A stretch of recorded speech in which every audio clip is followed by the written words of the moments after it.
आप मुझे कहाँ लेकर जा रहे हैं? प्लीज़ कुछ बताएँ तो सही। मुझे बहुत डर लग रहा है। मुझे मुझे यहीं सड़क पर उतार दें, मैं खुद चली जाऊँगी। गाड़ी की स्पीड पहले से भी ज़्यादा तेज़ हो चुकी थी। इस वक़्त इस सुनसान सड़क पर सिवाय इस गाड़ी की हेडलाइट के रोशनी के और कुछ भी नहीं था। दाएँ-बाएँ दोनों तरफ घने जंगलात थे और ऐसे में इस नाज़ुक-सी लड़की का दिल थर-थर काँप रहा था। चेहरे पे हल्के-हल्के नील के निशान भी मौजूद थे और होंठ दाएँ जानिब से हल्का-सा ज़ख्मी भी था।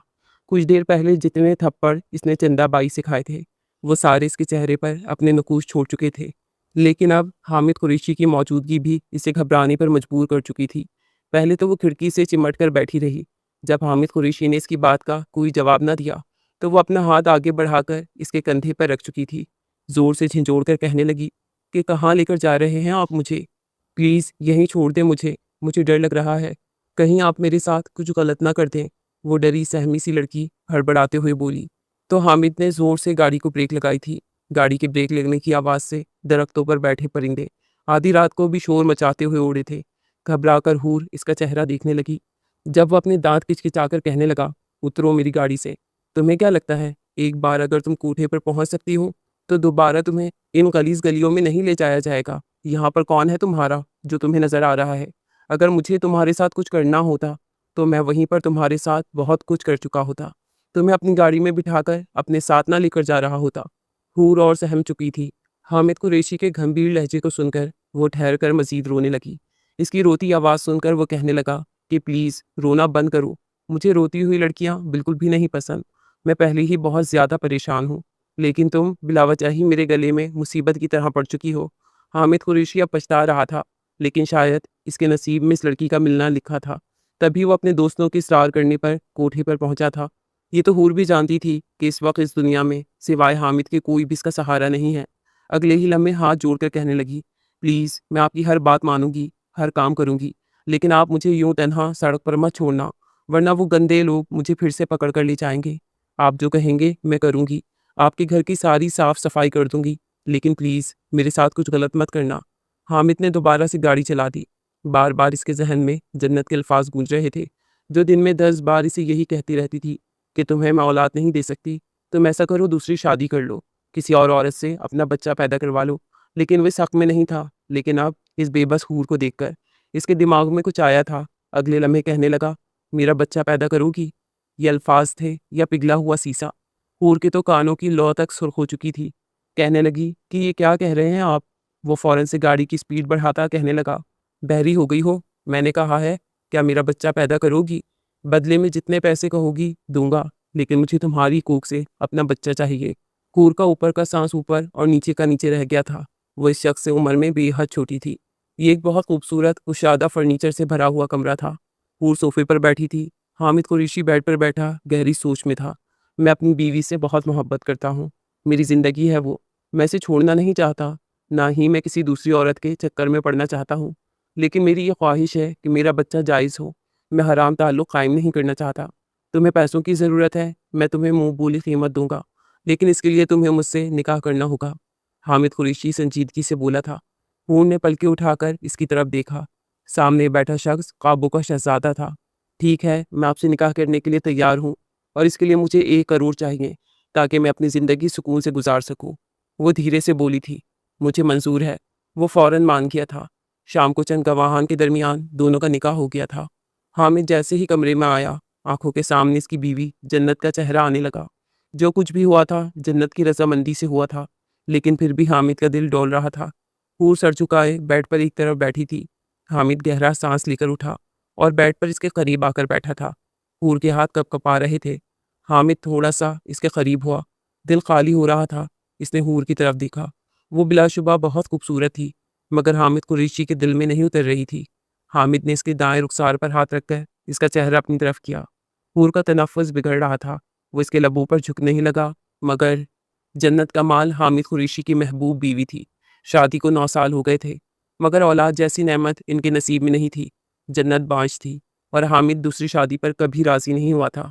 आखिरकार 9 साल बाद हामिद शादी के लिए मान गया था, मगर शादी भी ऐसी जो सिर्फ वक्ती हो। इसे औलाद चाहिए थी, और ऐसी कोई लड़की नहीं थी जिससे कॉन्ट्रैक्ट मैरिज करती। वो शाम को अपने दोस्त के साथ बाहर गया। इसका दोस्त ज़बरदस्ती इसे अपने साथ गलाज़त से भरी जगह कोठे पर ले गया था। जब वो लोग वहाँ गए तो अंदर से एक लड़की की चीखों की आवाज़ें आ रही थी, जो गिड़गिड़ाकर अपनी इज़्ज़त की भीख माँग रही थी। हामिद आज पहली बार वहाँ गया था। चंदाबाई ने इसे अपने कस्टमर बनाने के लिए हूर को सजाकर इसके सामने पेश कर दिया। हूर रोते हुए हामिद के कदमों में बैठ गई थी। हामिद ने इस लड़की की इज़्ज़त बचाने के लिए 5 करोड़ चंदाबाई के मुँह पर मारे और इसे अपने फ्लैट पर ले गया था। इसने जब ये बात जन्नत को बताई, पहले तो जन्नत ने खूब झगड़ा किया कि वो कोठे पर क्यों गया था और फिर बाद में इससे हूर के साथ निकाह करने को कहा था। हूर सो रही थी, हामिद फ्रेश होकर घर चला गया। वो घर आया, जन्नत नाश्ता कर रही थी। हामिद की आंखें लाल सुर्ख हो रही थी। वो हूर के करीब गया तो आंखों के सामने जन्नत का चेहरा आने लगा था। वो हूर में भी जन्नत को ढूंढ रहा था।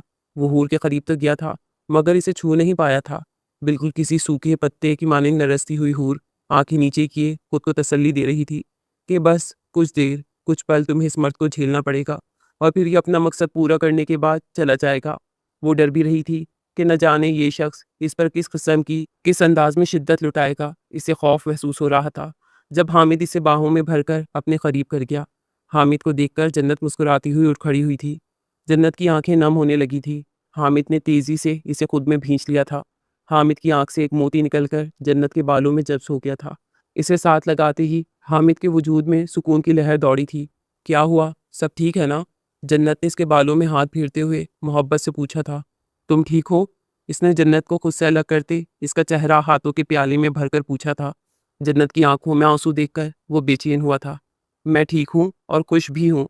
वो इसके माथे से माथे टकराती मुस्कुराकर बोली थी। I am sorry. हामिद ने इसकी आंखों पे लब रखे थे। हामिद प्लीज़ ऐसी कोई बात ना करे जो मुझे तकलीफ दे। मैं खुश हूँ क्योंकि जानती हूँ मेरे हामिद सिर्फ मेरे हैं। वो इसके निचले लब पर नरमी से बोसा देकर बोली थी। रात को मैंने कॉल की थी, तुमने उठाई क्यों नहीं? हामिद ने अब्रू उचकाकर पूछा था। वो मैं रात को अम्मी के घर गई थी, तो वहीं रुक गई थी। वो नज़रें चुराकर बोली थी। हामिद गौर से इसे देखने लगा था। अब झूठ भी बोलोगी? वो इसकी आंखों में देखकर बोला था। आपने नाश्ता किया है? वो बात को फिर से गोल कर गई थी।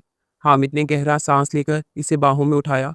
मुझे इग्नोर कर रही हो ना? अभी सबक सिखाता हूँ मैं तुम्हें। वो मसनूई गुस्से से इसे आंखें दिखाकर बोला। कमरे की जानिब बढ़ गया था। अल्लाह अल्लाह, सुबह सुबह शुरू ना हो जाना। मुझे अभी अम्मी को नाश्ता भी करवाना है। हामिद को अपने ऊपर साया बनाते देखकर वो रूहान सी होती बोली थी। हामिद ने बिना कुछ सुने अपनी शर्ट उतार कर दूर फेंकी और तेजी से इसके लबों को अपनी दस्तरस मिले थे। इन पर अपनी शिद्दतें लुटाने लगा था। जन्नत पहले तो बुखला गई थी, मगर फिर इसकी शिद्दतों में पूरा पूरा साथ देने लगी थी। दोनों जुनूनी होते एक दूसरे के लबों का हशर बिगाड़ रहे थे। हामिद ने इसे तमाम पर्दों से आज़ाद किया और इसकी गर्दन पर अपने दांतों की गड़ियां बनाने लगा था। जन्नत इसके घने खूबसूरत बालों में उंगलियां फेरती सिसक रही थी। वो इसके वजूद को महसूस करता शिद्दत से इसकी रूह में समा गया था। दोनों की मोहब्बत लाजवाल थी। दोनों का जुनून सर चढ़कर बोलता था। आप इस लड़की को घर कब लेकर आएंगे? जन्नत इसके सीने पर सर रखे लेटी हुई थी। ये घर तुम्हारा है और तुम्हारे अलावा इस घर में और कोई नहीं आएगी। वो इसके माथे पर शिद्दत से लबरक गया था। जन्नत के वजूद में सुकून की लहर दौड़ी थी। आप आज इसे घर लेकर आएंगे। मैं चाहती हूँ जब वो हमारे बच्चे को जन्म दे तो हम दोनों इसके साथ हों। मैं हर मोमेंट को एंजॉय करना चाहती हूँ। जन्नत की आवाज़ भीगी थी। हामिद ने इसकी कमर पर नरमी से हाथ फेरा था। आज शाम को ले आऊँगा। वो इसे सीने में भींच कर नरमी से बोला था। शाम के वक्त हामिद हूर को अपने साथ कुरैशी मैंशन लेकर आया। जन्नत बहुत खुश असलूबी के साथ हूर से मिली थी। हूर बहुत खूबसूरत थी, मगर जन्नत वो तो जैसे कोई अप्सरा थी। जन्नत को देखकर हूर को समझ आई थी कि हामिद क्यों इसका दीवाना है। हूर को गेस्ट रूम की बजाय हामिद के साथ वाला कमरा दिया गया था। जन्नत इसकी ज़रूरत का पूरा ख्याल रख रही थी। जन्नत का रवैया देखकर हूर भी इसकी दीवानी होने लगी थी। रात के 12 बजने वाले थे। जन्नत करवट के बल लेटी सोफे पर बैठी हामिद को देख रही थी, जो मुसलसल लैपटॉप पर मसरूफ़ था। हूर इंतज़ार कर रही होगी। वो दिल सख्त करती ज़बरदस्ती मुस्कुराकर बोली थी। हामिद ने हैरत से जन्नत की तरफ देखा। जन्नत ने तेज़ी से नज़रें चुरा ली थी। आज मैं तुम्हारे पास रहूँगा। वो लैपटॉप बंद करके टेबल पर रखता उसके करीब आया था। मुझे नींद आ रही है हामिद, आप हूर को टाइम दे, वो इंतज़ार कर रही होगी। वो दूसरी तरफ करवट लेकर आंखें बंद कर गई थी। कहने लगा, झूठ मत बोलो जन्नत, तुम्हें तब तक नींद नहीं आती जब तक मैं तुम्हें अपनी बाहों में भरकर अपने सीने से ना लगा लूँ। मेरी गर्म सांसें जब तक तुम्हारे चेहरे पर निछावर ना हो। तुम खुद ही कहती हो ना कि तुम्हें नींद नहीं आती, फिर क्यों मुझे इसके पास भेज रही हो? तुम्हारे कहने पर मैं एक बार बड़ी मुश्किल से इसके करीब जा चुका हूँ। ये मैं ही जानता हूँ कि मैंने कितनी मुश्किल से तुम्हारे अलावा किसी और को अपने करीब किया। लेकिन बड़े ज़ब्त के साथ। जन्नत कहने लगी कि देखें, हामिद आप कोई बच्चे नहीं हैं। ये आप भी जानते हैं कि सिर्फ़ एक बार करीब जाने से वो लड़की कभी भी प्रेग्नेंट नहीं होगी। आपको बहुत बार इसके करीब जाना होगा, और अगर आप रोज़ इसके करीब जाएँगे, तो मुझे पूरा यकीन है, वो बहुत जल्द इसी महीने प्रेग्नेंट हो जाएगी। मुझे बस आपका बच्चा चाहिए, अपनी गोद में खेलता हुआ। आप प्लीज़ जाएँ, मुझे नींद आ रही है। प्लीज़, हमारे बच्चे की खातिर। वो जिस अंदाज़ में बोली थी, हामिद बेबसी से देखता रह गया था। गुड नाइट, हामिद ने झुककर इसके सर पर लब रखे और कमरे से बाहर निकल गया था। जन्नत ने पट से आंखें खोलकर दरवाजे की तरफ देखा। आंखें छमा-छम बरसने लगी थीं। जन्नत की पूरी रात करवटें बदलती गुजरी थी। फजर के बाद वो उठी और कमरे से बाहर निकली। लाउंज में सोफे की तरफ नज़र पड़ते ही वो साकित हुई थी। हामिद बाहर सोफे पर सो रहा था। इसकी आंखें एक बार फिर से नम होने लगी थीं। वो इसके करीब आई और नरमी से इसके बालों में हाथ फेरा था। हामिद उठे, रूम में जाकर सोए। वो धीरे से बोली। हामिद ने सुर्ख पड़ती आंखें खोलकर इसे देखा और मुस्कुराकर उठा। Good morning my love. वो इसे अपने सीने में भींचकर सर पर बोसा देता मोहब्बत से बोला था। जन्नत ने हल्की सी मुस्कुराहट उठा ली और इससे अलग हुई थी। आप रूम में जाएं, मैं अम्मी को देख कर आती हूँ। वो कहकर इशरत बेगम के कमरे की तरफ चली गई थी। इशरत बेगम हामिद कुरैशी की माँ थी। पिछले 7 साल से वो कोमा में थी। एक दो बार इनकी हालत बेहतर हुई, लेकिन चंद दिन बाद पहले से भी ज़्यादा ख़राब हो जाती थी, और अब तो जैसे वो ज़िंदा लाश बन गई थी। एक मुद्दत से वो बिस्तरे मर्ग पर थी। जन्नत इनका पूरा ख्याल रखती थी। हामिद कुरैशी जन्नत का दीवाना पहले ही था, मगर फिर वो जिस तरह इसकी माँ की खिदमत करती थी, ये देखकर वो इसका असीर हो गया था। हूर 10 बजे के करीब कमरे से बाहर निकली। इसे अजीब सी हिचकिचाहट पैदा हो रही थी। हामिद ऑफिस जा चुका था। जन्नत लाउंज में सोफे पर बैठी फ़ोन पर किसी से बात कर रही थी। हूर को आते देखकर वो धीमा सा मुस्कुराई और कॉल बंद कर दी थी। गुड मॉर्निंग, रात कैसी गुजरी? जन्नत ने मुस्कुराकर कहते इसका हाथ पकड़कर अपने पास बिठा लिया था। अच्छी थी, वो महज इतना ही बोल पाई थी। हूर, जन्नत ने धीरे से कहा। हूर ने इसकी तरफ देखा। मैं हामिद से बहुत प्यार करती हूँ। मैं तसव्वुर भी नहीं कर सकती कि वो मेरे अलावा किसी दूसरी औरत के पास जाएं या इसे छुएं। वो बोलती बोलती कुछ पल के लिए खामोश हुई थी। मैं बांझ हूँ, मैं हामिद को औलाद नहीं दे सकती। मैंने अपना दिल मारकर इन्हें दूसरी शादी के लिए कहा था, मगर वो किसी सूरत नहीं मान रहे थे। बहुत मुश्किल से जब वो माने तो इनकी जिद थी कि वो किसी ऐसी लड़की से शादी करेंगे जो हमारे दरमियान ना आए। और फिर तुम इन्हें मिल गई। वो मुस्कुराई थी और खामोशी से इसे देखी जा रही थी। मैंने रात में हामिद को तुम्हारे पास भेजा था, मगर जब सुबह मैं रूम से बाहर आई तो वो यहाँ इस सोफे पर सो रहे थे। इन्हें इधर सोया देखकर मेरा दिल तड़प गया था। जन्नत की आंखें नम होने लगी थी। तुम इन्हें अपनी तरफ माइल करो, इन्हें वक्त दो, इनके करीब रहो, ताकि वो तुम्हें इग्नोर करने के बजाय तुम्हारे करीब आए। इसने नरमी से कहा। हूर की ज़बान तो जैसे तालू से चिपक गई थी। आज हम मॉल जाएंगे, तुम्हारे लिए कुछ चीज़ें लेनी हैं, और रात को जैसे मैं कहूँगी बिल्कुल वैसे तैयार रहना। मैं कुछ भी करके हामिद को तुम्हारे रूम में भेज दूंगी। वो संजीदगी से बोली। हूर ने सर इस बात में हिलाया था। औरत कितने बड़े दिल की मालिक होती है। अपने घर और शौहर की खुशी के लिए किसी भी हद तक जा सकती है। वो दोनों मॉल गईं। जन्नत ने हूर के लिए ढेर सारी शॉपिंग की थी। जन्नत जो चीज़ें हूर के लिए ले रही थी, इन्हें देखकर हूर की रंगत में सुर्खियां घुल रही थीं। हामिद घर आया, जन्नत कमरे में थी। हूर को खूबसूरत लिबास में देखकर वो समझ गया था कि इसकी बीवी ने क्लास देनी शुरू कर दी है। हूर जल्दी से इसके लिए कॉफ़ी बनाकर लाई। हामिद ने मुस्कुराकर कॉफ़ी का मग लिया, और ना चाहते हुए भी इसकी नज़रें हूर के वजूद पर उठने लगी थी। वो लड़की जो इस वक्त इंतहाई बेबाक सी नाइटी में मलबूस थी। सुर्ख रंग की नाइटी जो बामुश्किल इसकी थाई तक आ रही थी, और ऐसे में इसके खुले हुए बाल, हल्का हल्का किया हुआ मेकअप।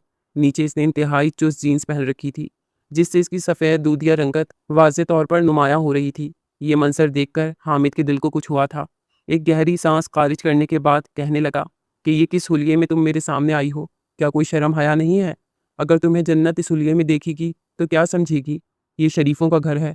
वो गुस्से से गोया हुआ था, लेकिन अगले ही लम्हे वो हिचकिचाते हुए कहने लगी कि मुझे खुद बहुत शर्म आ रही है, लेकिन मैं कसम उठाकर कहती हूँ, मैंने खुद से कुछ भी नहीं किया। ये तो जन्नत आप ही ने ही मुझे कहा था कि मैं ऐसे हुलिये में आपके सामने तैयार होकर आऊँ। वो चाहती हैं कि मैं इसी महीने इन्हें खुशखबरी दे दूँ। मैं सच कहती हूँ, मैंने आपको अपनी जानिब माइल करने के लिए कुछ भी नहीं किया। हामिद समझ चुका था, लेकिन गहरी सांस खारिज करके रह गया।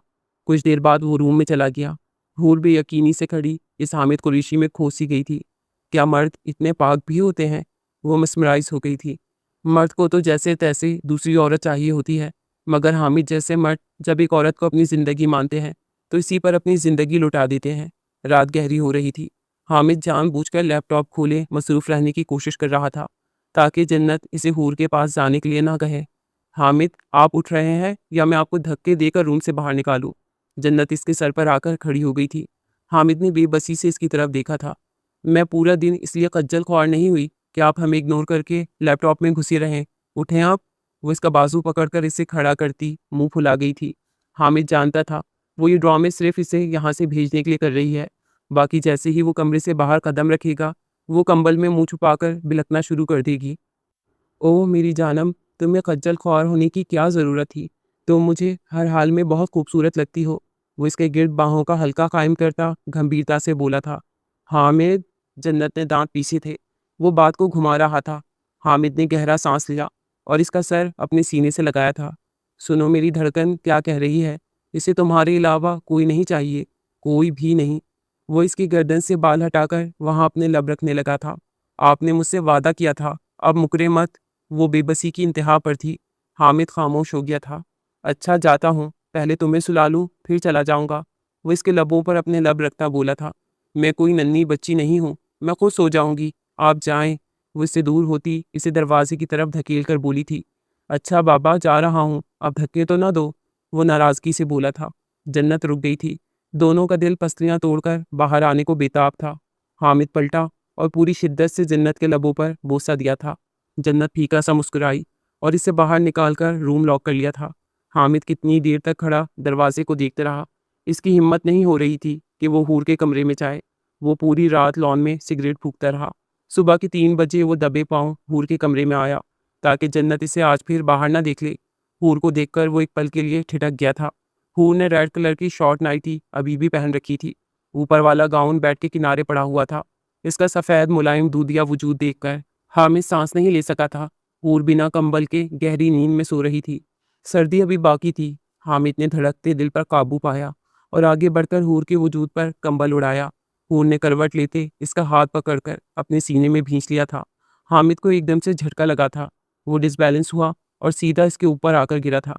अपने ऊपर किसी वजूद को महसूस करते हूर ने झट से आंखें खोली। वो खौफ से चीखने ही लगी थी कि हामिद ने जल्दी से इसके मुंह पर हाथ रख दिया था। हूर फटी फटी आंखों से हामिद को देखने लगी थी। वो इसके इतना करीब था कि इसकी गर्म सांसों की बौछार हूर के खूबसूरत चेहरे को झुलसाने लगी थी। हामिद ने अपने हाथ की तरफ देखा, जिसे हूर ने कसकर दबोचा हुआ था। हूर ने इसकी नज़रों के ताक़ुब में देखा और जल्दी से इसका हाथ छोड़ा था। हामिद सीधा हुआ तो आई एम सॉरी। वो जल्दी से उठ बैठी थी। हामिद की नज़रें इसकी नाइटी के गले पर गई थी। गला इतना गहरा था कि हूर की खूबसूरत रानाइयाँ इसे अपनी तरफ मुतवज्जा करने लगी थी। आह जन्नत, हामिद ने ठंडी आह भरी थी। जन्नत ने पूरी तैयारी कर रखी थी, मगर वो ये नहीं जानती थी कि जब मर्द एक औरत को टूट कर चाहता है तो ये खूबसूरतियाँ इसका ईमान ख़राब नहीं कर सकती। सो जाओ, वो धीरे से कहता उठा और तेज़ी से कमरे से निकल गया था। हूर ने उठकर शीशे में अपना हुलिया देखा। जन्नत ने तो कहा था हामिद इसे इस हुलिये में देखकर पागल हो जाएगा, मगर यहाँ तो ऐसा कुछ नहीं हुआ था। मर्द तो बहुत जल्दी बहकते हैं। फिर वो क्यों नहीं बहक रहा था? आज इशरत बेगम को डॉक्टर चेक करने आई थी। डॉक्टर ने बताया कि इशरत बेगम की हालत में सुधार आने की बजाय ज़्यादा खराबी आ रही है, जिसे सुनकर हामिद टूटा था और जन्नत की आंखें भीगने लगी थी। हूर को अपनी माँ याद आ गई थी। ऐसा क्यों होता है जो इंसान बीमारी से ठीक हो सकते हों, इनके पास इलाज के लिए पैसे नहीं होते, और जिनके मर्ज लाइलाज हों, इनके पास दुनिया की हर शय मौजूद होती है सिवाय शिफा के। हामिद का पूरा दिन बहुत अजीब सी कैफियत में गुजरा था। बाप बचपन में ही मर गया था। इसकी पूरी दुनिया अपनी माँ के इर्द गिर्द घूमती थी। वो ऑफिस गया, मगर बददिल होकर पूरा दिन सड़कों पर गाड़ी घुमाता रात के 9 बजे घर आया था। जन्नत घर पर नहीं थी। इसका सर दर्द से फट रहा था। मुलाजमा अपने क्वार्टर में जा चुकी थी। वो इशरत बेगम के कमरे में आया और कितनी देर तक इनके पास बैठा भीगी निगाहों से इन्हें देखता रहा था। वो उठकर कमरे में आया। जन्नत को ना पाकर वो मज़ीद बेचैन हुआ था। वो उठा और हूर के कमरे में गया। वो ड्रेसिंग टेबल के सामने खड़ी लंबे घने खूबसूरत रेशम जैसे बालों में ब्रश कर रही थी। ब्लैक नाइटी में इसका वजूद गजब ढा रहा था। हामिद एक पल के लिए सकते में गया था, लेकिन फिर अगले ही पल इसने खुद को संभाल लिया था।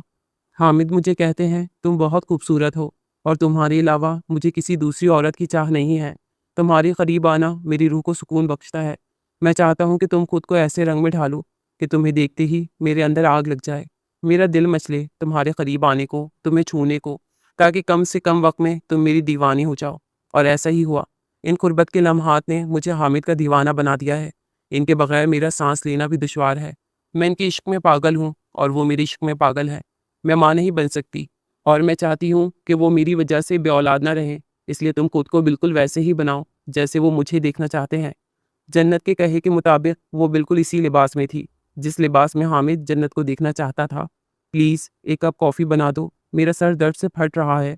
वो बेड पर बैठकर सपाट लहजे में बोला था। हूर ने सर को इस बात में हिलाया और गाउन पहनकर कमरे से निकल गई थी। मुझे ऐसा क्या करना होगा जिससे इनका दिल करे मेरे करीब आने का? हूर ने मासूमियत से सवाल किया था, जिस पर जन्नत ने कहा, अगर तुम चाहती हो वो तुम्हारे करीब आए, तुम्हें महसूस करे, तो खुद को थोड़ा बोल्ड बनाओ। ये चारदीवारी हम दोनों के लिए पर्दा है। इस चारदीवारी में तुम बिल्कुल इसी तरह दिखो जैसे वो चाहते हैं। ये पर्दे करके बैठोगी तो इनका दिल उकता जाएगा तुमसे। वो इसके वजूद से गर्म भारी शॉल उतार कर बोली थी। हूर का दिल पसलियाँ तोड़कर बाहर आने लगा था। वो बैग लो और वॉशरूम में जाकर चेंज करके आओ। इसने सोफे पर पड़े शॉपिंग बैग की तरफ इशारा किया था। हूर सर इस बात में हिलाती उठी और शॉपिंग बैग लेकर वॉशरूम में चली गई थी। हूर ने बैग में ब्लैक सिल्क की हाफ नाइटी देखी। इसका दिल धक से रह गया था। इसने तो आज तक ऐसे कपड़े कभी नहीं पहने थे। वो कांपते हाथों के साथ नाइटी पहनकर वॉशरूम से बाहर निकली। इसका सफ़ेद दूधिया चमकता वजूद देखकर जन्नत भी साकित हुई थी। ऊपर ये गाउन पहन लो और हाँ, मैं अम्मी के घर जा रही हूँ ताकि आज रात हामिद तुम्हें वक्त दे और जो जो मैंने कहा है इस पर अमल करना है। वो कहकर कमरे से निकल गई थी और हूर लाल सुर्ख होती ऊपर गाउन पहनकर बैठ गई थी और कॉफ़ी बनाकर लाई और कमरे में आते ही मग हामिद को देकर गाउन उतार दिया था। हामिद का सर दर्द से फट रहा था। इसे इस वक्त सुकून चाहिए था। जन्नत यहाँ नहीं थी। इसका दिमाग खराब हो रहा था। फूल ब्लैक सिल्क की नाइटी में वो क़यामत लग रही थी। इधर आओ, इसने उंगली से इशारा करते इसे अपने करीब बुलाया था। हूर नर्वस होती इसके करीब आई। वो कॉफ़ी का मग साइड टेबल पर रखता बेड पर चित लेटा हुआ था। 9 साल हो गए थे हामिद की शादी को। वो एक एक्सपीरियंस्ड मर्द था। इसने हूर का हाथ पकड़कर इसे अपने ऊपर किया। हूर के माथे पर ठंडे पसीने आने लगे थे। हामिद गहरी निगाहों से इसे देख रहा था। बार बार हूर के वजूद में इसे जन्नत की झलक नजर आती थी। तुम वहाँ कैसे पहुंची थी? वो इसके बाजू पर उंगली ट्रेस करता पूछने लगा था। इतने दिनों से जहन में आया सवाल आखिर इसने आज कर ही डाला था। वो नहीं चाहता था कि इसके बच्चे को कोई ऐसी औरत पैदा करे जो खुद माशरे में बदनामी का बाइस हो। मेरी चाची ने मुझे बेच दिया था। हूर के हलक में आंसुओं का गोला अटक गया था। एज क्या है? वो इसके वजूद के उभार को गहरी निगाहों से देख रहा था। 21 साल। हूर इसके ऊपर बैठी कांपने लगी थी। तुम्हें कुछ आता भी है या? वो इसकी गहराइयों से नाइटी ऊपर करता नरमी से हाथ फेरने लगा था। हूर की सांसें सीने में अटक गई थी। कभी ऐसा कुछ किया नहीं। आप करेंगे तो मुझे भी करना आ जाएगा। वो अपने वजूद में इसकी उंगली को महसूस करती खौफ से बोली थी। जन्नत ने इसे पूरा ट्रेन कर दिया था। गुड। हामिद ने इसके कंधों से नाइटी की डोरियां खिसकाई।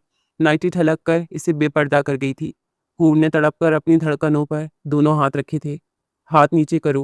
वो इसके वजूद में उंगली का जोर देता सख्ती से बोला था।